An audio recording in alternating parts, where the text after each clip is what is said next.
Good morning, everybody. Welcome to No BS Ted. I'm Ted from Ted Talks Ball. This is Ryan, the No BS from No Border Sports. Ryan, how are you doing this fine Tuesday morning, almost midday? Good. Now that we got Daniel Barry Sports in the house. What up, Daniel Barry? You got the highlights. He has his own channel. Oh, here, let's turn that down a little bit. Make sure you check out his channel. And he's a Rams fan, but he's pretty cool for a Rams fan. One of the cooler ones. So. Warriors, Kings, fire, he says. We can dive right in on that. I don't know. It's obviously, huge importance for both teams because, it's winner or go home as the 9 and 10 seed. There's no second chance. Like the 7 and 8 seeds can lose, and the loser of the 7-8 plays the winner of the 9-10. The loser of the 9-10 goes home, and no 10 seed, which is what the Warriors are, has ever even made the playoffs, let alone like won it all or won a ring from being the 10th seed. So, if the Warriors do well, they are poised to make history just by making the playoffs. But I think they'll maybe make a little noise. They're playing pretty well. They, have some young guys that are starting to play well. Pajemski and Trace Jackson Davis, TJD. So I don't follow basketball after they took away my Sonics. So as somebody who doesn't watch, let me get some answers from you kind of about the Warriors. What would you say they do well, which will get them through the toughest points going ahead? And what are their weaknesses? What are people going to try and expose? Well, they got obviously the big three, Clay, Dre, and Steph, that won the 4 rings, the core 3, but they're getting old. And then they got a couple of young guys, 3 young guys, 4 young guys, Moses Moody and Kuminga, who've been around for 3 years. And then they have new guys, rookies this year. One guy's name is Pajemski, and he came from Santa Clara U. And then there's a guy named Trace Jackson Davis who's playing really well. But what they don't have a lot of is guys in the sweet spot, the kind of middle-aged players in the NBA, which is what the best teams tend to be made up of. It's basically just Andrew Wiggins and Kevon Looney. And Looney, for a large chunk of the season, wasn't playing very well. It sounds like he's starting to play well here for the playoffs. So what the Warriors are old and they're young and they're just not a lot in the middle. And so that's sort of their issue. But they have been playing better lately. I think they won 9 out of 10 games at one point here recently, or maybe it was 9 out of 10 road games, which is even more impressive. So I don't know. I was for a while saying, "Oh, we're getting excited about nothing," but now I'm starting to get excited. And so the Kings are missing one key player. They have this guy Malik Monk, who is their, really good guard. I think he's a shooting guard. Their point guard's name is De'Aaron Fox. He's outstanding, really, really fast. The Warriors are missing your buddy, Gary Payton II is out injured. The young glove, Gary Payton's son. He's a great defender, great dunker, and underrated shooter. So it's sad to see him out. But I think that is advantage Warriors. If you told me, the Kings are missing Malik Monk and we're missing GP2, I'd say that's, that tilts the scales even more towards the Warriors. And I was listening to a Kings reporter on 95.7 The Game, the radio station here in the Bay Area, one of the radio stations, sports stations. And it's really the one. KMBR is really falling off the AM station. So she was basically saying, like, hey, if the Kings win, they'll be really celebrating. If they lose, they're not going to be too surprised. Oh, wow. Because the Warriors have got all these guys that have been there, done that as far as high pressure. Well, that's true. Even though they're getting up in age. And win or go home is high pressure. I don't care how long the series is. Most of them go to game 5 or game 7. This is just like game 7, but it's game 1. Jimmy Perez in the house. I believe that's Jimmy Perez. Jimmy. Let's speak for him. What up, Jimmy? Got James Denall in the house. Coming to What us up, from across the James? pond. Been a minute, sir. Been a minute. Yeah. Appreciate you stopping in. No doubt. We got Bebop Jones in the house. What up, Bebop? Saying yo. Jimmy Check in saying on the let's go Discord. Dubs. Bebop Check says in. winning in. Dave McNiner in the house. Make sure to check out his channel. Says what's good, Ted. Still no visor. You get mugged. No, I took it off. We had Raj and I had John Pay on yesterday on the show, and I took it off. I also haven't been wearing a jersey the last couple shows. I'm kind of going a little more neutral. Are you on strike until they sign Brandon Ayuk? Not exactly, but I mean, I think I'm just going to start trying to cover more than just the Niners. So I'm going to have to tone all this down a little too, obviously. You know what you should do? Just make like, yourself a virtual background, get a green screen. Bang, bang. Yeah, that's probably what I should do. But for now, I just ditched the visor and the jersey for the moment. We'll see. It may come back. I'm just trying it, going something a little more neutral. What's all this? What's all this? Yeah. Neutral as fuck. Neutral, yeah. Neutral. No, that way I don't look like such a homer, maybe. Even though I don't think I really am much of a homer. Got Jesus M in the house. Hey Zeus, what up? Hey Zeus. Says agree once A's are in MLB. Once A's are in Vegas, no MLB for me. So I guess he's still following them while they're in SAC. Says Pajemski. Yeah, he's the rookie out of Santa Clara U. I went to Santa Clara. That's how you spell Pajemski? Yeah. Oh, yeah. Man. Yeah, they just call them pods. If you want to just make it easy, just call them pods. That's cool. Pajemski, once you say it, it's not bad, but spelling it, that's worse than use check. Yeah, it is. You know what I mean? Because use check you can kind of get once you see it a couple times, but yeah, those don't ask me to do use check without those consonants aren't matching up with the words that are cut, the letters that are cut, sounds are coming out of my mouth. Yeah, and then Jada Barry says, yeah, they should win. I'm guessing if he's a Rams fan, he's probably a Lakers fan, and Lakers would probably be next if they handle their. Actually, I guess it would be if the Lakers lose, they would play the winner of the 9-10 game. So I don't know. That'll be interesting to see what happens with the Lakers series. So imagine, yeah. I'm imagining it. Everybody wants it because LeBron Curry is the best rivalry in the last couple decades in the NBA. So it is not good for this 49er fan base. Some are saying the best rivalry of all time, just because of how many times they've met in the finals. Like no other. No. I know, but people say that because of not because there were so many great battles in the finals. There were a couple good ones, but a couple of them were stinkers. The Warriors just the KD years, the Warriors just trounced them. It was like 4-1 and 4-0 in the finals. I think that rumor comes from Warriors fans who are trying to put themselves in the talk, because to me, like, that's Lakers and Celtics. No, but it's not. So Bulls in Detroit. Magic Bird. Magic Bird is talking about one-on-one. Ever. We're talking about superstar matchups.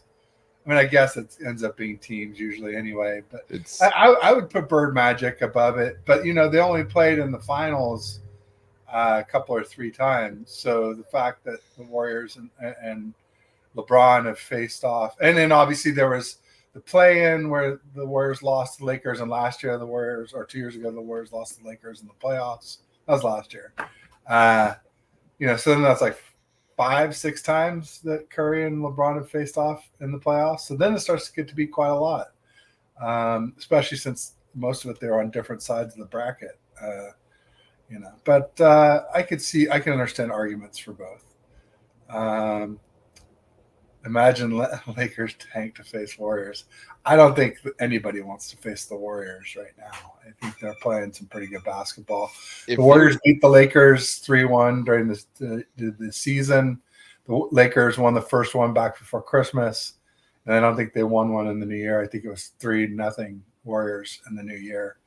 As they started to get this youngsters playing more and playing better. So I don't think anybody's tanking to face the Warriors personally, unless it's like part of a league scheme by Daniel Silver.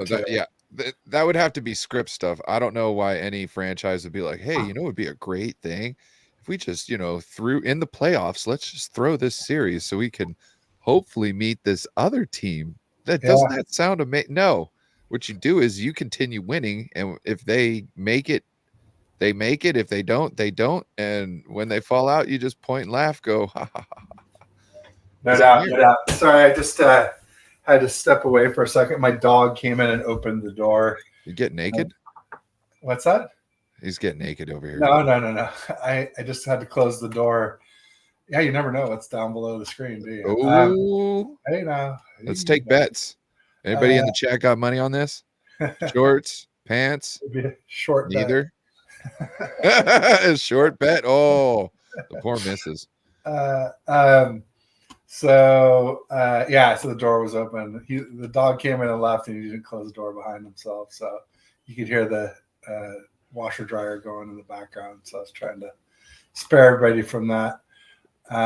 He came in to see if he could get some attention or some food, and he realized you're on YouTube. He's like, "Oh, fuck this, I'm out, bro." He ain't got no time for me.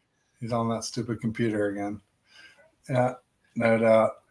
I got my 2 tabs. James Janal says, I'm going to have to watch the replay, guys. Weiss needs me. Much love. Hey, no worries, James. As long as you watch, worries. We don't mind when. And that's a good reminder, we're streaming on both channels. If you're on TED Talks Ball, make sure you get over to No Border Sports. Give Ryan a like and subscribe. Same thing. If you're on No Border Sports, come on over to TED Talks Ball. Give me a like and subscribe. It really helps us out. Helps us to keep doing what we do for you. In fact, and if you're watching on a browser, you can just open up 2 tabs and watch both at the same time. Just make sure that you, mute one of them. Otherwise, it can get a little confusing. So I was just looking at your title, Brock Purdy's Sexy Tractor. Oh, yeah. You're talking about the Buddy video, the ad with Colton McKivitz. I'm talking about the John Deere contract that Brock Purdy signed. Oh, nice. Yeah, this morning on Pat McAfee. Brock Purdy was on with them. Shout out. Go check that. Our SF 49ers live has already got some clips up if you want to see. I noticed that earlier.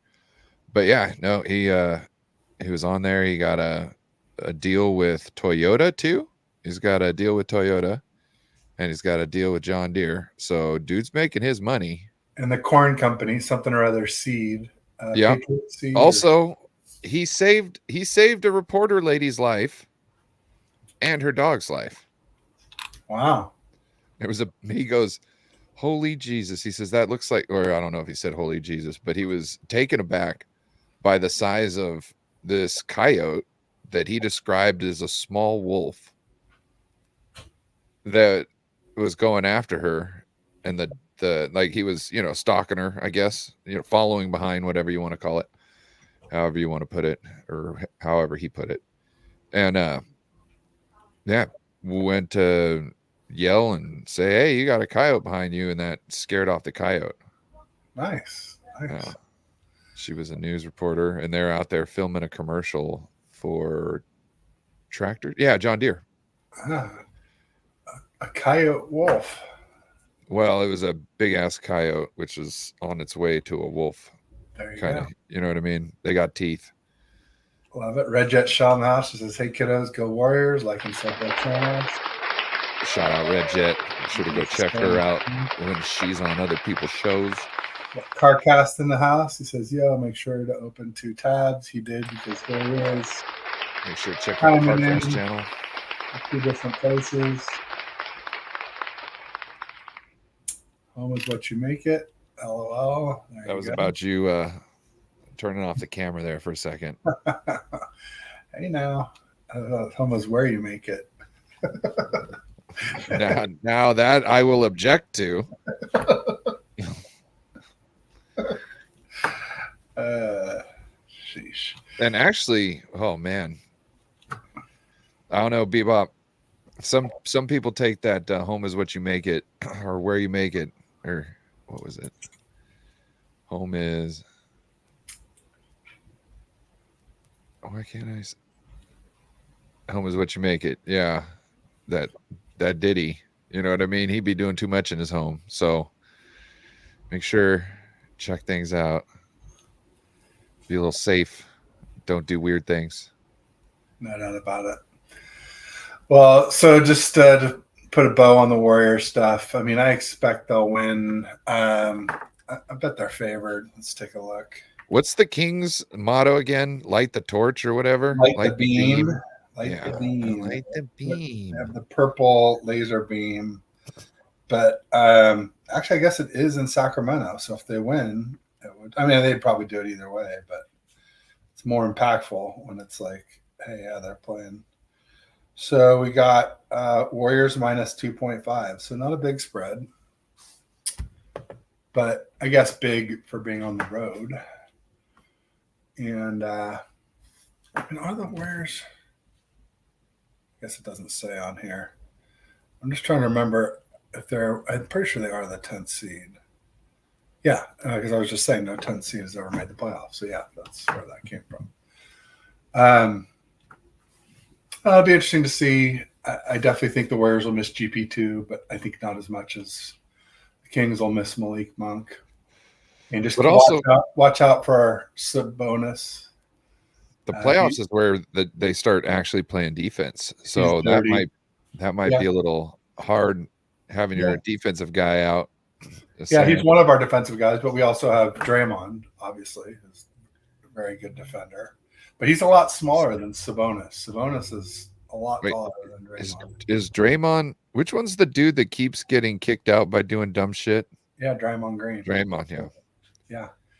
Yeah. People say that Dre Greenlaw and Draymond Green are very similar.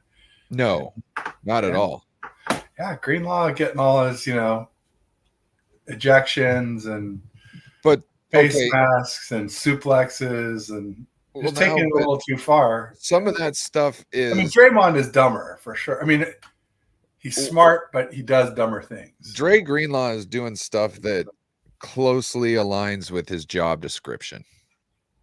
You know what I'm saying?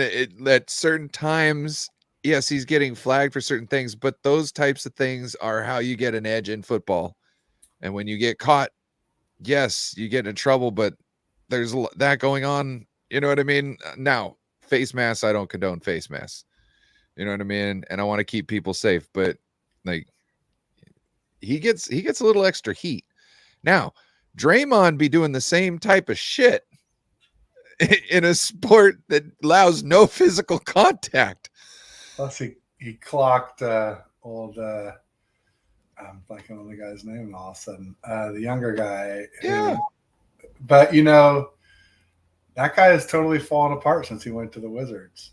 That doesn't mean shit. You can't treat people like that. Draymond was right about him being, kind of a not having his heart all in it, and that he was kind of loafing, and that's what Draymond got mad at because he was half-assing it. So act like an adult. Jordan Poole, JP. Look, act like an adult and talk about it.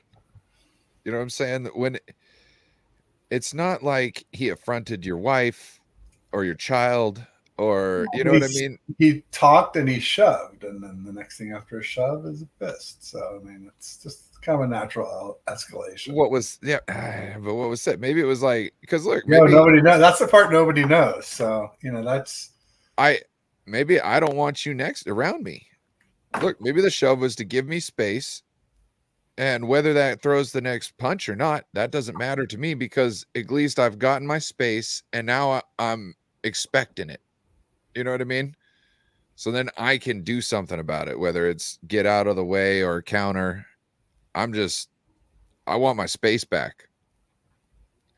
There was I don't know if you've ever seen the clip, but not Tito Ortiz, Wanderlei Silva, the axe murderer, versus Chael Sonnen, and they're doing the Ultimate Fighter, and the shit talking gets real close, and Chael realizes this isn't going well. All right, and he realizes I can't. This guy is known for knocking people out. He's got that great power. And Chael's like, whether I start the fight now or it starts when I get knocked out, I'm starting it now, because at least after this point on, I've got a chance and a say in things. So I understand the pushing back, because that gives you that distance to be able to mitigate things. Because if you're going to take a hit, it's good to know that it's coming, at least, so you can try and move with it. Soft hands like a baseball, where you catch it real softly and bring it into your body. Sometimes you got to do that with your face and somebody's fist. It's how you don't get knocked out. Say it, because if they're going to make contact, let's lighten it. Interesting. I like it.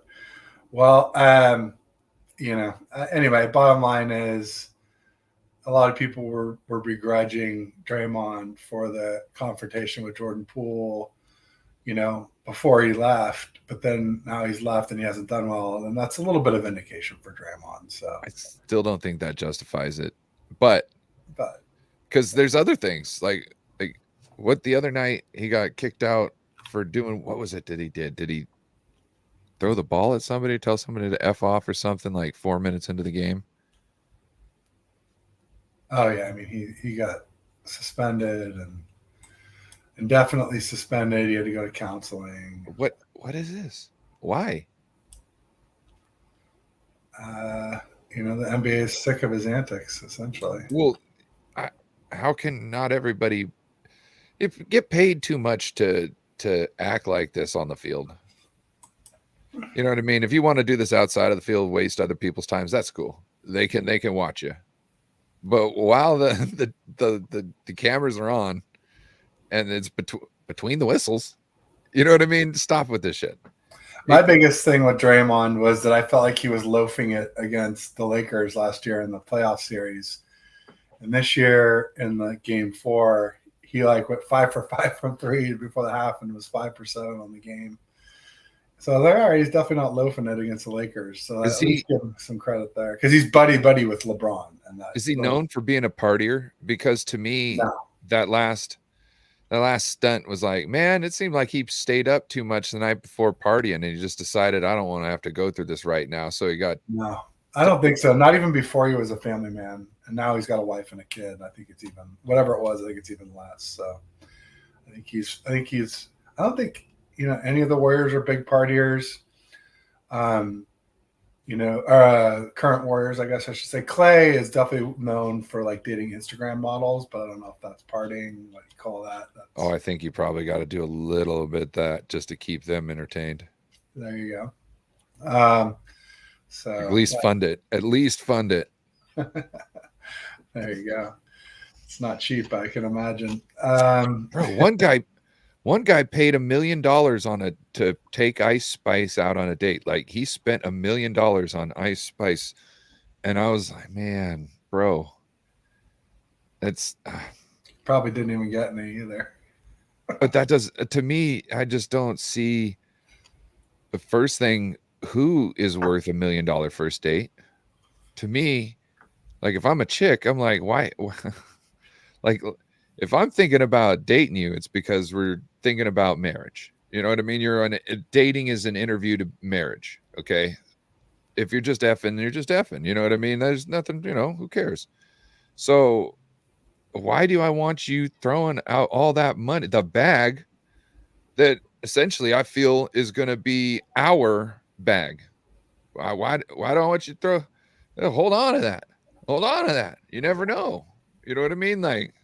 How about we live and good it's not forever? It's not even like when the Mattress King would make those crazy bets in the NCAA championships and stuff, and bet $1 million on one of the teams, where he could hedge the bet and kind of bet 100 different ways for 10 grand or whatever the figure is, 10 grand to hedge the bet for the other team. There's no way to hedge that bet with Ice Spice. That's just $1 million down the drain.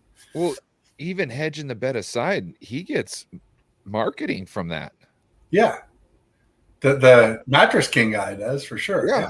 Not just that, but I believe the thing is he uses the bet to hedge his deal. Right. And then Have you everybody heard about that? with the Ice Spice thing, they're like, it's kind of 'Cause the he opposite of marketing. They're like, oh, this guy's desperate. You got to pay $1 million to get a date. he does a deal for his mattresses if they win. Right. And so if they win, to pay for all that discount, he makes this bet. And so that's the that's hedging the bet, hedging his That's how he deal. does it. Okay, I wasn't. Yeah. Sure. It's I not thought it was essentially maybe some backdoor bets that you don't hear about to even it out, so that he's really not at risk. Whoever wins, he gets paid the $1 million type of thing. Yeah. No, that's him just to cover to essentially Cost of follow the through discount. on his deal. There you go. Because if you buy this from this, like if you buy it within this time, then if they win, you get it for this price. There you go. All right. Yeah. And it gives everybody, and like I said, marketing too on top of it.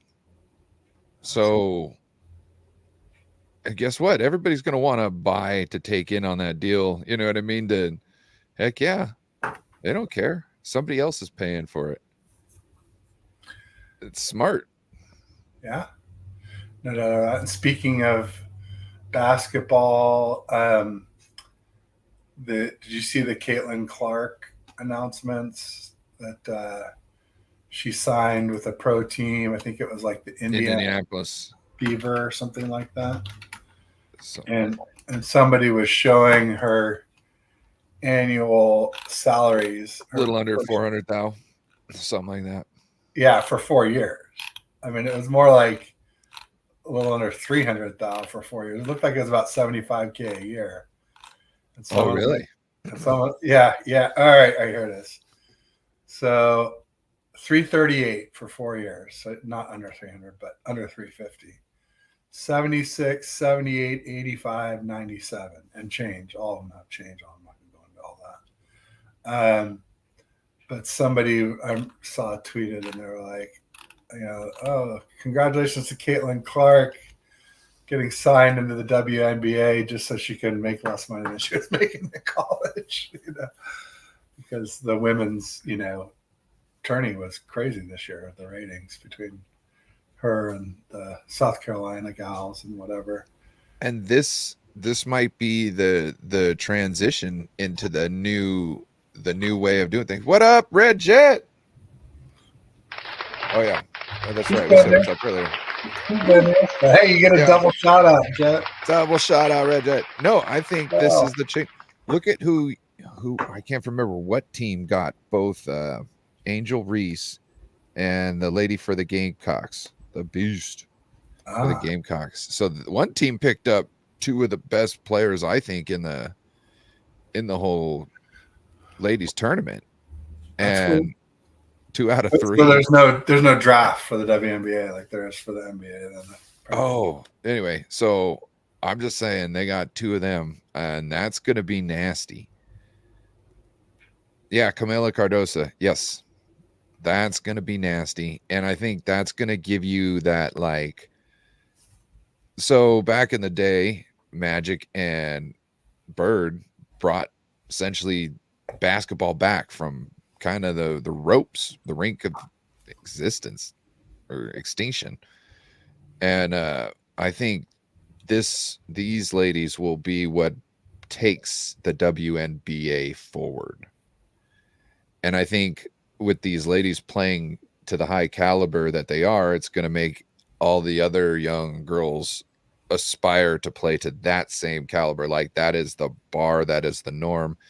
And that's how they're going to get better. And that's how it's going to be essentially more entertaining for the people who think that it's not entertaining enough now. You know what I mean? Like football's football to me. Like I've been watching some of the UFL and like USFL, and I'm like, heck yeah, this is awesome. Some of the kickers are doing work over there. It seems like in basketball, people aren't welcomed as much to this as it's like I've heard people talk about in UFC, the women fighters. It's just not the same. And I'm like, I don't know what you're saying. They might not be doing all the same stuff here, there, or maybe is quicker, but they're getting after it. They have the same motivation. They have the same like expectation to bring the highest they give their all essentially and give their highest form of competition out there. And that's all you could really ask from anybody. I personally, when I heard the women were going to start in the UFC, I was like, oh, I don't know if I want to see that. And it's not that I didn't think that they were good. I just didn't know if I wanted to see a woman all bloodied up, you know, and getting beat on. And what I found was the moment that first fight happened between those ladies, I was like, oh, they're professionals. And I didn't look at it as two women fighting. I looked at it as two pros fighting. And that's something I wasn't able to see beforehand. And once it was in front of me, I was like, oh, that's just two pros going at it. You know, so once people understand that the WNBA are pros and they just understand it's two pros going at it, no matter what you think they're, how much they can lift, all this and that. Like in hockey, you got the women's teams. Are they pulling off all the crazy dekes and stuff that the men do? No. But guess what? They're doing most of it. You know what I mean? And it's just time. It's just time until somebody sets that bar and everybody else strives to that bar to make it the norm. It's just time. Makes sense. I feel you. Kind of like that. Just two professionals. It's the only way I could, because I remember thinking back to it, like, why was all of a sudden I was like cool with it when I this and that, and I realized by us sitting there, it's just two pros going at it. Doesn't matter if it's a woman or two women or two men. These people work on their craft. They normally in the UFC, the fighters are kind of well paired towards each other to kind of make it a better fight, but also so you don't have just some one-handed stuff. So to see two people about the same skill level going at it, it's a war, and it's just something to stand back and watch. Two professionals. There have been some wars, no doubt about it. Ronda Rousey was pretty amazing there for a minute. I got what's her name? Rose. What's her last name? She's it's the Lithuanian Rose Nimahara or something like that. She gets a little emotional, but she wrecks these fucks.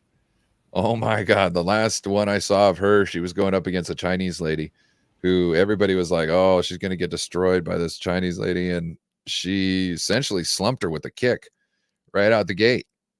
It was amazing. There was another fight. This other lady, she was the champion before Rose. It's going to bug me. Anyway, she, this lady was talking hella shit, and Rose whooped her ass and then hugged her afterwards. And then as she's got her belt, she's crying, just saying we just need to love each other more. Just a badass. What's her fucking last name? God damn it. You muted? Yeah, you're muted. I said spreading love one knuckle at a time. And I said, Joel was saying Cameron Brank's second pick to Los Angeles Sparks. That's one of the other attorney gals from Stanford. What's up with what's her name? Becker's from UConn? Rose Namajunas. Yes. Namajunas. She's awesome. Everybody make sure you check out Carcast channel as well too. He's doing great stuff. Yeah, I missed all the UFC fights this last weekend. Heard they were two epic ones. Did we miss much 49ers news from last week? Did we talk about Rock Yassin on Tuesday when we spoke? No, we did not. Or Yassin? I don't know how you pronounce his name. You know what? It's cool enough to say it anyway. You know what I mean? Like Yassin, so Rock Yassin, Rock Yassin. Like it's cool whatever way you say it. Not to say that I have the pull to be turning around and telling everybody how you could say it, but the way I see it, like, that's a cool name no matter how anybody says it. So I wouldn't, if that was my name, I wouldn't be offended. Just as long as you say it and it sounds cool. Cool name, solid corner. Yeah. Pretty good hitter. Pretty good tackler. I'm relatively excited about it. I mean, for a cheap 1-year edition rental. While the young guys mature a little bit more. Yeah. And who knows? Some of these, I don't see Ambry lasting much longer. I feel they're going to try and replace him in this draft. But we'll see if he can rise to the occasion and become the guy we all expected him to be from the get. Then he'll be able to survive. But right now, I see his position as one of the top positions we're looking for in the draft. Yeah, corner, D end, linebacker, D tackle, safety, offensive tackle, offensive guard. Which the Niners are supposedly meeting with their second tackle in a meeting today, which doesn't give me a lot of like. Did we talk about Roger Rosengarten last week? There's obviously been some developments with him. Roger Rosengartner, right around the corner from you there. Oh, the tackle. Yeah, they were up there at the pro day. Chris Forrester and John Lynch in the UW hoodies, and supposedly Roger Rosengarten or Rosenstein or whatever his name is, as Rosengarten, I think it is, has been working with Joe Staley on improving his technique. Wow. And the Huskies run outside zone scheme. He ran the fastest 40-yard time of any offensive lineman at the combine. So he's athletic. He just isn't a great pass blocker, but that never stopped Kyle Shanahan. So that never stopped Kyle Shanahan.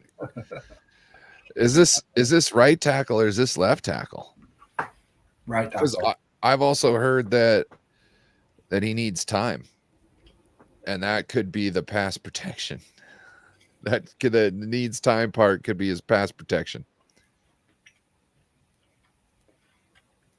Could just be working his way into his man body too. I don't know.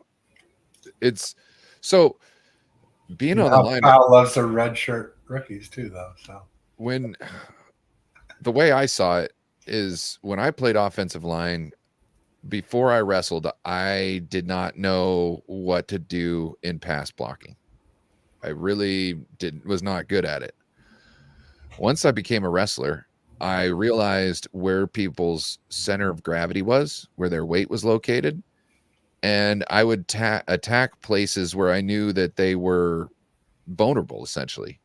So their shoulders.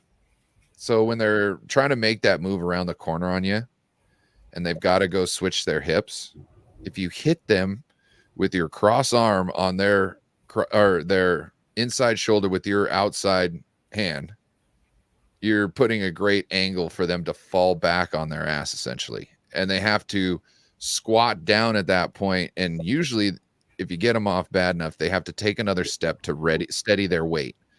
And you've just got their rush. You've just added yourself another 1.5 seconds on the time at that point in time, because now they have to restart their rush, get all their momentum up and running again. You know what I mean? It's so, to me, if you haven't figured out certain things is like that, that's not everything. That's just for instance, I noticed is that I started to learn things once I figured out more about things. I wonder if he needs to, do something like wrestling or something like that to kind of give him an understanding of, throwing somebody around, because that's what wrestling is throwing someone around and moving somebody who doesn't want to be moved around. Maybe Chris Forrester could teach him that. I don't know. He hasn't been able to do it with our guards. He couldn't do it with McGlinchey, that's for sure. McGlinchey, Burford. Sorry, wait. Yeah, Burford. Every time I say Burford's name, I have to make sure I'm not saying Brendel. When you say guard, then it makes me think of Lake and Tomlinson, and you probably heard that he signed nearby you with the Seattle Seahawks. Oh, I thought, did he? Yeah. I heard they were doing something like that. Yeah. Yeah. Officially an op now. The Jets, he was kind of neutral. Seahawks, that's as op as it gets for me. That's my most. I thought he went to, didn't he? I thought he went to Denver. Did he go to the Jets? You might be thinking of DJ Jones. I know DJ Jones went there. Believe me, I know. Well, Seahawks, April 15th, a veteran presence. We signed guard Lake and Tomlinson. Yeah. But where did he go from? Jets. I thought from us to the Jets, and then Jets to Seahawks. Yeah, because he couldn't pass block for the Jets either. So, he was getting their QBs creamed. It's a tough thing. It's not as tough when you're a guard as when you're a tackle, because you've got other bodies kind of around where you can at least just kind of give up and try and drive them into another body. You're in a phone booth. Yeah. You got, no matter which way they pick, there's somebody to kind of get them tangled up in, hopefully, if you're good enough. And if you're not, well, we've seen what happens. Unless they just forklift you straight back into the QB. Yeah. I think Kyle wanting to have this fast outside zone team all the time, I think it's hurting us in the trenches, kind of on like power run plays and pass protections, because Absolutely. you don't have those anchors. You don't have the anchors to kind of help out. So other than Trent Williams, who's a unicorn, but he's on the outside. Yeah, no, it's true. Yeah, and when Trent retires, oh, good Lord, we're gonna have issues. We're gonna have big time issues, because the whole rest of the line isn't built to play like that. So, play like Trent Williams can play, just manhandling people and throwing them around. But I don't think there is anyone like Trent Williams who's top 10 or top 5 in both pass blocking and run blocking. Like, that's so unusual. There's always one in the league at a time, essentially. Yeah. You know what I mean? And when Trent retires, somebody will get up there and take that spot. But how much are you going to have to pay him? Are we going to go out and get the next Trent Williams? And nobody trades players like that away either. Except some dumbass Washington Redskins. Or Commanders. I can't even call them blame it on the Commanders. Well, they were the Redskins at the time. So yeah. It's historically correct. What else is going on? We had Brandon Ayuk delete the 49ers from his Instagram. Predictable. I wasn't surprised by that at all. Right out of the Deebo Samuel playbook. Yeah. I'm not moved by it. I just want we had the trade request rumor that came out, and then that was quickly batted down by Ayuk's agent. And was it Ayuk also? Didn't I hear something about Ayuk saying something about y'all need to do your homework, or y'all need to something or other? Was that the agent that said that? Y'all need to do your research or something like that? I don't know. I wasn't following it too closely, but yeah. Because I'm still of the mind that Ayuk wants to be here, and we want him to be here. So this is just negotiations from a real source like Ian Rappaport or Adam Schefter. then I'm going to assume that all is fine and it'll all be worked out. I guess the other news was Devonta Smith signed 3 years, 75 with the Eagles, 25 mil a year. And so some people are saying that's the floor for Brandon Ayuk now. You can't sign him for less than 25 mil. Which I thought was, I didn't think you were going to be able to sign him for less than 25 mil. I said 24 to 26. So I'm telling you, I'm saying it's probably going to be 25 and some change, 26. Probably closer to, I say 26. That's in my gut, because the way I see it is 27 is the top, what he should be getting paid. Yeah, after all said and done, they're going to figure out a way to discount that an extra mil, and that's where it's going to be. Wouldn't shock me. Wouldn't shock me one bit. But I think there are arguments you could make as to why Devonta Smith is better than Ayuk. Not statistically, but just the fact that he's more of a primary target than Ayuk is, whereas we have Debo and Kittle and CMC. It's not Ayuk's fault. I understand. Well, isn't it? No. I kind of think. If you're so good, you just make it impossible not to throw the ball to you. He didn't drop a ball for like the first 4 games of the season, if I'm correct. But I did say that I thought Devonta Smith had better hands than Ayuk because, he had that stretch of not dropping balls, but he's dropped quite a few. Not as many as Debo, and Debo not as many as Jennings, but none of our receivers have what I would call great hands.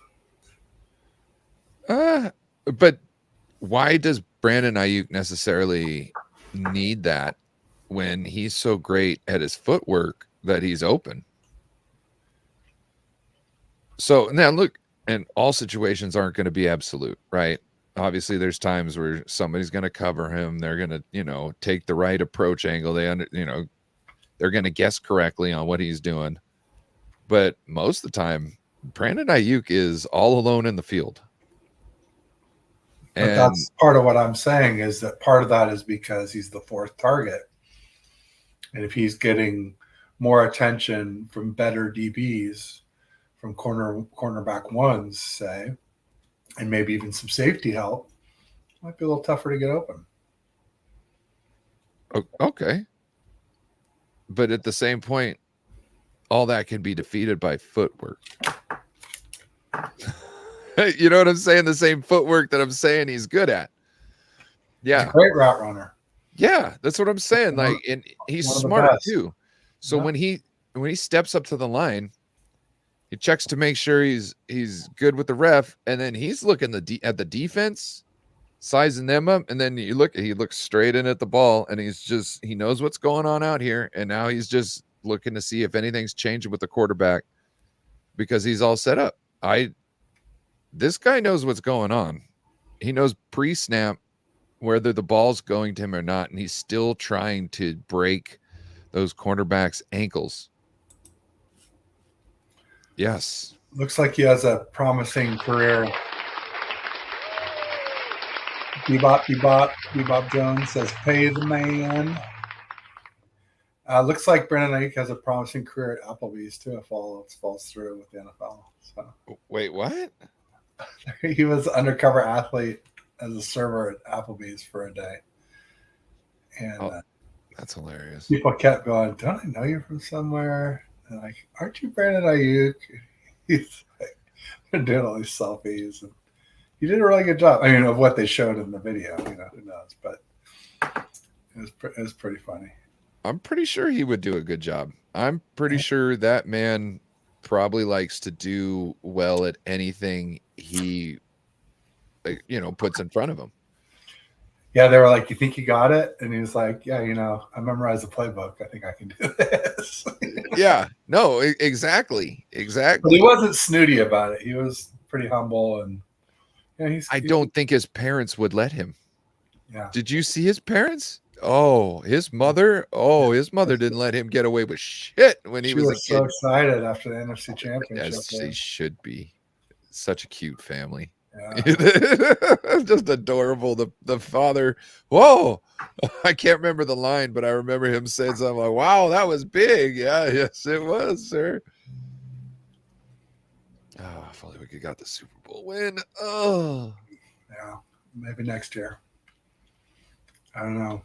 But if you ask Aaron, he'll tell you we're having a first round exit. So there could be truth to that. But I'm kind of, I don't know. I feel our depth is a little bit better. They focused on the depth this offseason, which I'm appreciative of. But I still don't think we have an answer for Dre Greenlaw's spot. unless you believe Devondre Campbell, or maybe D Winners, or I could see D Winners stepping up. He was getting some shots last year. I don't know. That's just up in the air for me. Also, cornerback, Ambry Thomas, safety. Safety's a big one. So Aaron could be totally right if we fall on our faces in the draft with safety, maybe cornerback. We got some guys now, but still, who knows if Ambry's seeing the field at any kind of consistent